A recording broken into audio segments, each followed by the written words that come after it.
My name is John Zachary Nash. I am a computer science PhD researcher studying at Bangor University through the KESS2 programme. This is a KESS2 case study on my project, the development of maritime robotics to study the fine-scale movements of aquatic life. As is the case with many KESS2 projects, mine is part of a larger research team run by CCAMS2 at Bangor University. The project team is a collaboration between schools within the university with backgrounds from marine science, electronic engineering, and like myself, computer science. Okay, my name's Ian McCarthy. I'm a reader in the School of Ocean Sciences at Bangor University, and I'm the kind of academic supervisor input on the ocean sciences side of this collaborative project. My name's Jenny Bond. I work for CCAMS2 in the School of Ocean Sciences at Bangor University. I'm a marine ecology researcher, and I'm the project lead instigating this collaborative project after we were approached by Michael Case at H R Wallingford to explore the potential for autonomous technologies, really plugging knowledge gaps in our understanding of movements of coastal fish populations, especially in relation to marine renewable energy developments. My name is Dr. Bill Tien, and I'm the main supervisor for the project, the computer science lead, essentially. The purpose of KESS2 is to link researchers with an industrial collaborator, and in my case I am lucky enough to have two. Firstly, my personal sponsor, H R Wallingford, and the representative and industrial supervisor from H R Wallingford, Michael Case. So my name's Mike Case. I'm with H R Wallingford. H R Wallingford are based in Oxfordshire in the UK, and our interest in this project is looking at the developing technology. We manufacture equipment, including what's called the arc boat and the arc boat light, and this is kind of a natural progression of our equipment part of the business and developing technology within that. So HR Wallingford, we're an engineering consultancy and physical modelling laboratory, and we specialise in water-based engineering challenges. We've got one of the largest physical modelling laboratories in Europe, and we also have an equipment manufacturing division as well. We supply a lot of equipment to laboratories around the world, and we also produce survey equipment, particularly things like the arc boat and the arc boat light, which are autonomous or remote ROVs that are used for surveys. And the other industrial collaboration we have is with RS Aqua, with their representative, Ryan Mowat. Hi, my name is Ryan Mowat. I'm one of the directors here at RS Aqua. RS Aqua are a supplier and manufacturer of ocean science technology, and I head up the R&D programs at RS Aqua. Two of the areas we work in here at RS Aqua is acoustic telemetry for aquatic animal tracking. So we use underwater acoustics to track different fish species and different fish populations. And the other area we work in is underwater acoustics more broadly. So we manufacture a suite of high specification recorders that are used for applications such as marine mammal monitoring and underwater noise pollution monitoring as well. So the effects of anthropogenic activities in the ocean space and how those introduce excess noise into that environment.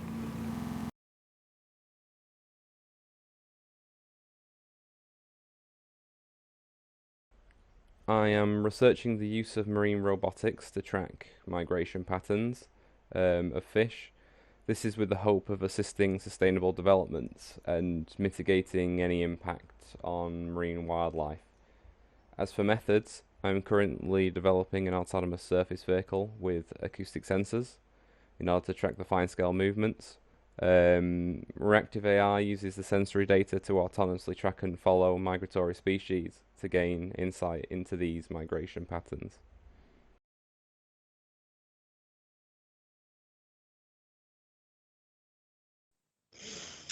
Well, it's fundamental to my work. CCAMS was set up as a project as an interface between academia and the marine renewable energy industry and the whole sector. So our research is guided by the needs of the industry partner, and it really allows our research to be directly relevant to an industry challenge.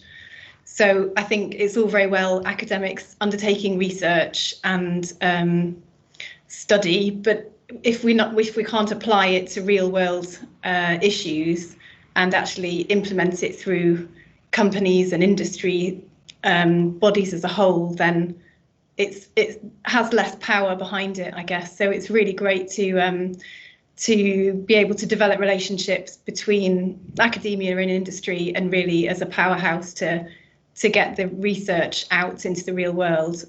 So I think it's really important, and as a researcher, it's really exciting to be part of an applied project.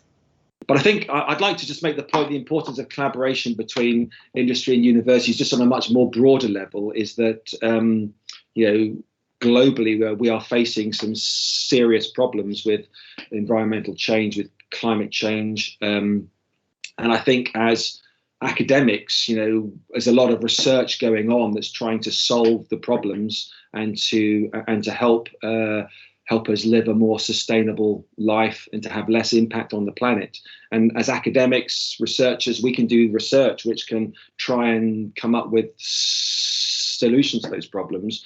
But as academics, we're not going to be the ones that will make the changes. Society as a whole and industry is probably very important in helping to make those changes, to implement the changes, and to try and solve some real world problems that we have.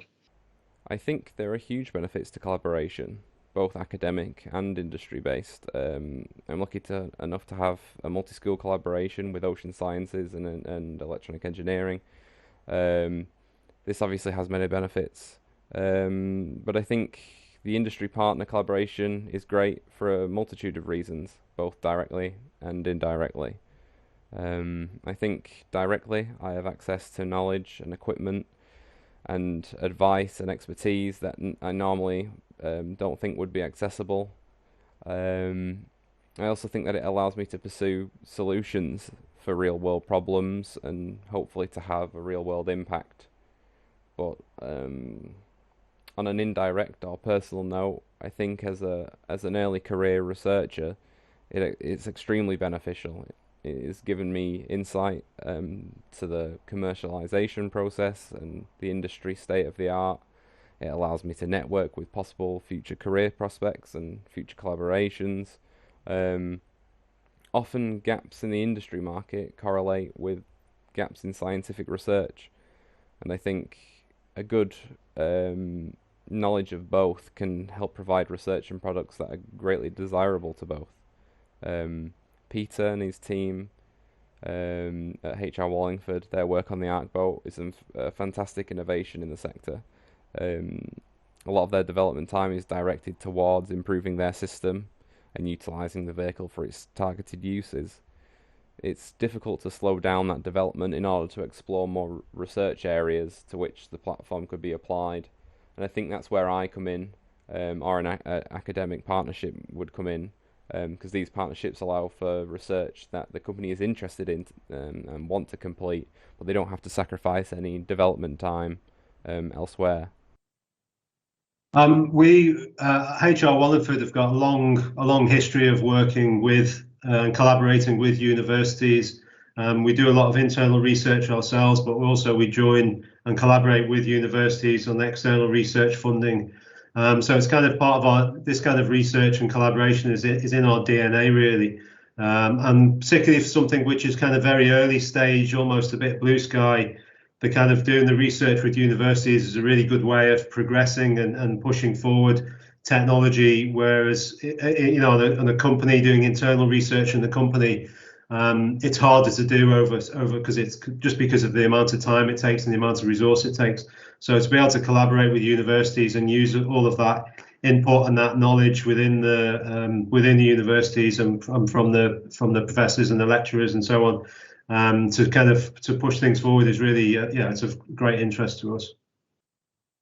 We've done several of these collaborations between academia and ourselves as a commercial entity, and they're really exciting for different reasons. Firstly, they're really fun, actually, for all of us to go back and work with folk in academia for research purposes, but to actually provide technological solutions from our side.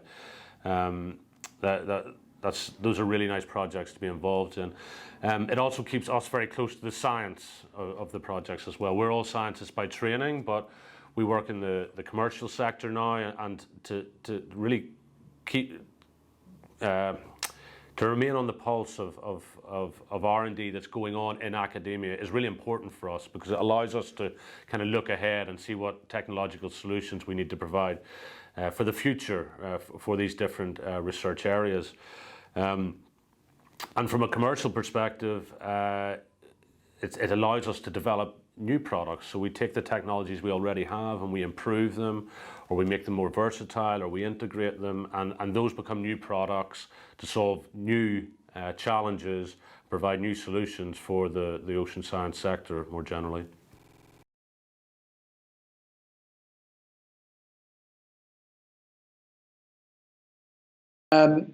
It allows students to continue working in academia, working in research, gaining experience, and then beyond that they go out into the wide world and either work in industry or continue working in academia.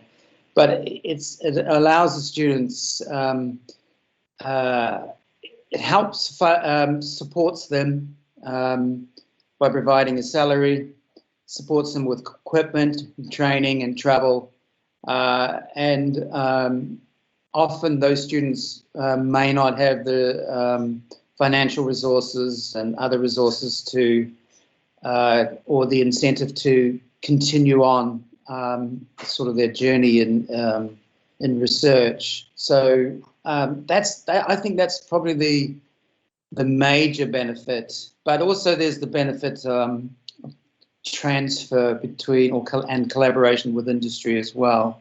It provides the opportunity for knowledge to be transferred not just from university to the industrial partner or partners, but also go the other way as well. With the successful running of the KESS1 project, if you like, it's a well-established program which is working very, very well and has been very successful and has been extended into KESS2.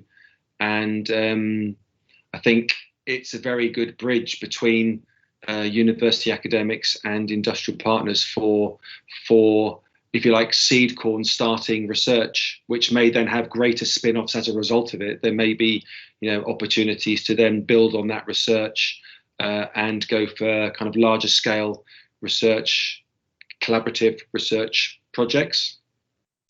I think it's also very good for students in that because of the collaboration between industry and university, they're getting exposed to two different areas, as it were. They're getting involved in academic research, but they're also working with a partner in industry.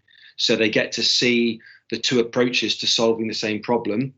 I think it's also very important because it's a good source of funding. So the student has a grant and a budget to work with, a living grant, a support grant, and a budget to work to support their research. And it's also giving them some very important work experience as well, working with industry, because a lot of people doing MReses or PhDs, which are just basically purely within a university, will get a very strong university training and a university experience, but they won't have that very important work-related professional experience as well. So I think KESS2 projects are very, very good because the students are getting, if you like, the best of both worlds. And I think it can be a very strong addition to their CVs going forward for potential jobs. Who knows, maybe even getting jobs with the companies that they've been working with. It gives them a good route into industry, I think. So I think KESS2 projects are beneficial both for industry universities and for the students.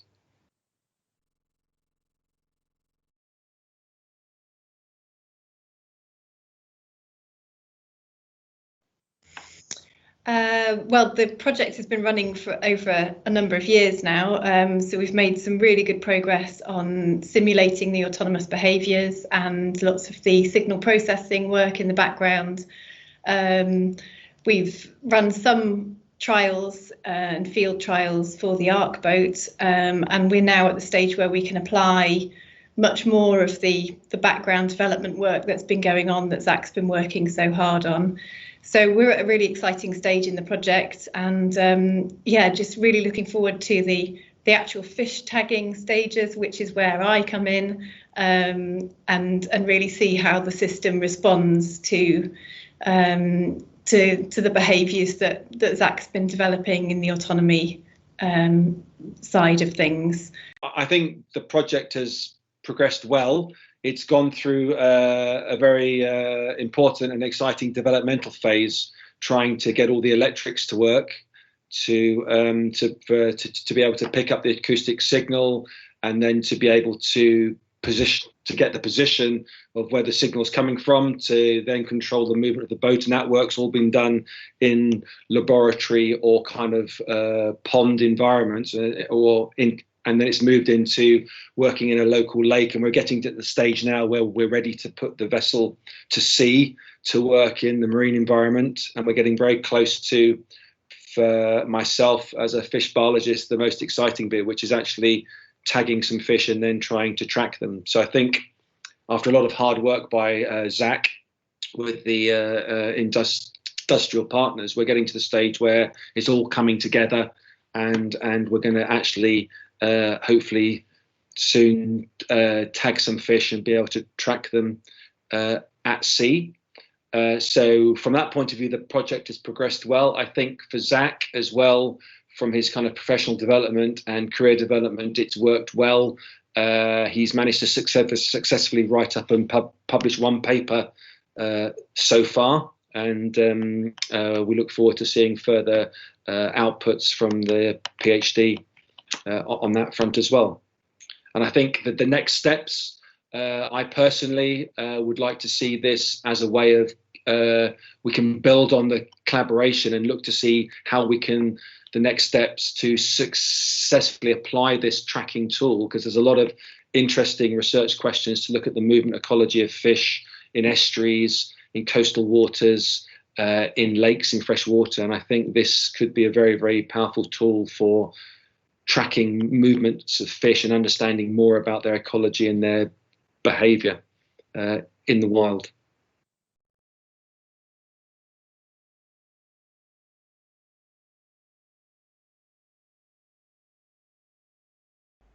The published discoveries are mainly the state-of-the-art studies and feasibility studies of the emerging technology.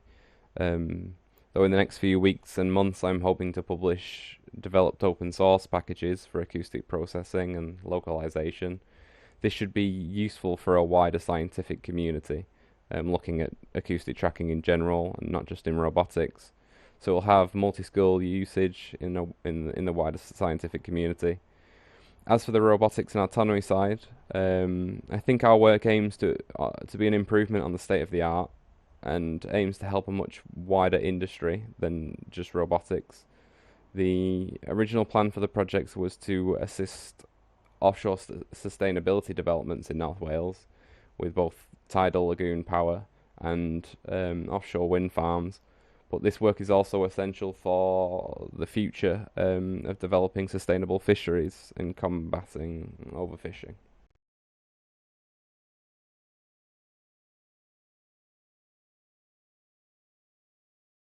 Yeah, the KESS2 project has definitely opened up new opportunities for us as a company. The R&D is still ongoing, but we think at the end of it, there's definitely going to be a technology there that we're going to be able to develop further and possibly productize for use in the fish tracking and conservation sectors, as well as wider ocean science sectors. robotics field in ocean science, so ocean robotics and autonomous systems in the ocean sphere, is really growing at present. So it's really important that we can provide technologies that feed into that and allow that to develop further as a sector, but also provide more solutions for those ocean robots to use at sea for scientific purposes. We see there's a number of areas where this could be used commercially, and we see there's a definite commercial opportunity for not just for fish tracking, but developing these autonomous systems. As I mentioned, we already produce a number of ROVs. There's particularly the Arc Boat and the Arc Boat Light, and they're primarily used for surveying. But we can see there's a lot of scope to expand that out.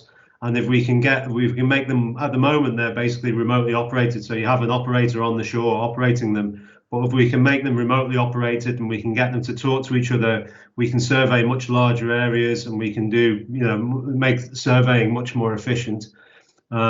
So we can see, even if it's not for fish tracking per se, the technology developed around it would have a lot of transferable applications within our business.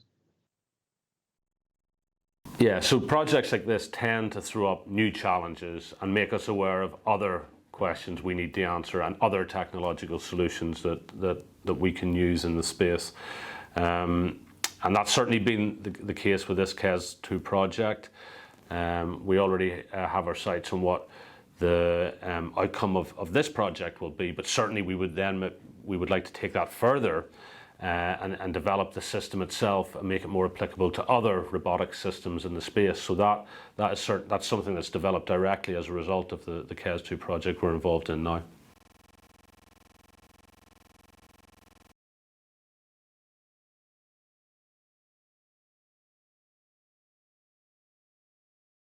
I think we have a long history of working with Bangor University, and a number of our staff are, there's quite a few of our staff are ex-Bangor.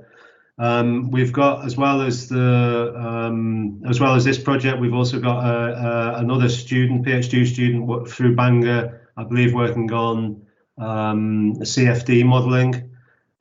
So there are at least 2 Bangor PhD students currently we're supporting.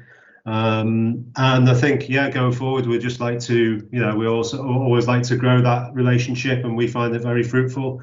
We like working with Bangor, and we hope vice versa. And I think it's a really positive thing. RS Aqua has a long history of involvement with Bangor University and specifically the School of Ocean Sciences at Bangor University. I'm a graduate myself from that school. Our managing director is a graduate from that school, and several of our marine scientists here are also Bangor graduates. I think we're already looking ahead to the future with regard to future collaborations with KESS2 and Bangor University, and those are absolutely a direct result of the collaboration that's taken place to date with KESS2. We foresee other ocean robotics technologies developing as a result of this project, and we're very keen to explore those further and develop them further, hopefully with KESS2 again going forward.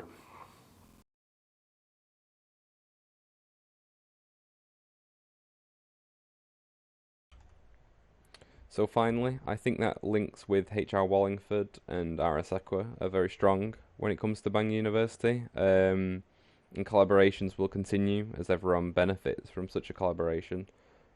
As for myself, my research has given me insight into new research areas to explore, and I hope that in the future I'm able to explore these developments alongside Bangor University and both of the industrial partners in the form of future research teams.